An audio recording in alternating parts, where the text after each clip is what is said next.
নিরাপত্তা নাই বললেই চলে। আমি সর্বপ্রথম দায়ী করি যারা বিমান কর্তৃপক্ষ আছে তাদেরকে। এর উপর যে বিমান চলাচল, এটা পৃথিবীতে অন্য দেশে কোনো দেশে আছে কিনা আমার জানা নাই এরকম কোনো সিস্টেম। এই বাঙ্গারে বিমান দিয়ে প্রশিক্ষণ দেওয়া, এটা তো আমার মনে হয় কোনো যৌক্তিকতা নেই এগুলোর মধ্যে।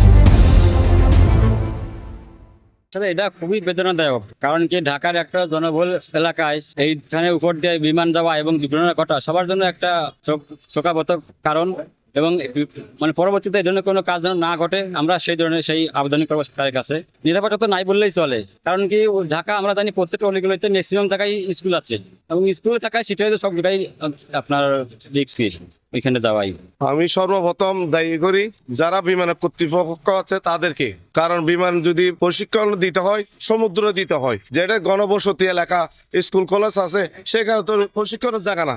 এটা আমার মনে হয় ইচ্ছাকৃত করছে, দায়ীদের শাস্তি দেওয়ার উচিত।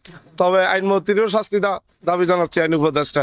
গতকালকের বিষয়টি নিয়ে আমরা খুবই গভীরভাবে শোকাহত। আমরা কিন্তু চাচ্ছি যে আমাদের শিক্ষার্থীরা নিরাপদ থাকুক, এবং প্রত্যেকটা মা বাবা চায় যে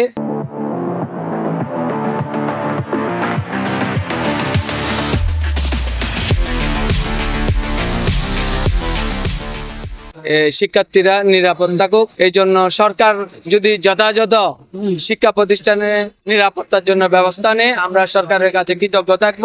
আমরা দেশের জনগণ হিসেবে, অভিভাবক হিসেবে, সর্বোপরি শিক্ষক হিসেবে আমরা চাই আমরা আমাদের ছেলেরা নিরাপদ থাকবে। আসলে এটা তো খুবই মর্মাহত, খুবই শোকাহত।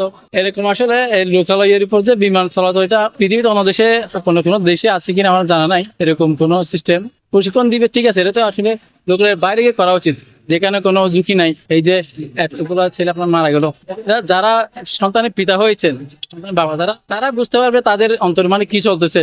ওই গার্ডিয়ান এগুলো 2004 সালে আগের বিমান মেবি। এই বাঙ্গারে বিমান দিয়ে প্রশিক্ষণ দেওয়া, এটা তো আমার মনে হয় কোনো যৌক্তিকতা নেই এগুলোর মধ্যে। যেখানে কোনো বসতি নেই ওখানে এই প্রশিক্ষণ বিমান প্র্যাকটিস করাটা অবশ্য দরকার। এই যে আমরা মানে অভিভাবকরা আমরা এখন আতঙ্ক বিমানের এই গতকালকে দুর্ঘটনা, আমরা তো এখন আতঙ্ক থাকতো। আমার ছেলেকে আমার মেয়েকে আমরা স্কুলে পাঠাইছি, এখন কোনো বিমান উড়ে আসতেছে কিনা এটা আমরা তো এখন, আগে তো আমরা চিন্তা করতাম বড় দুর্ঘটনায়, এখন আমাদের বিমানও দুর্ঘটনা হয়ে মানে আমাদের সন্তান আমরা মৃত্যুবরণ করতেছে। এটা দুঃখজনক।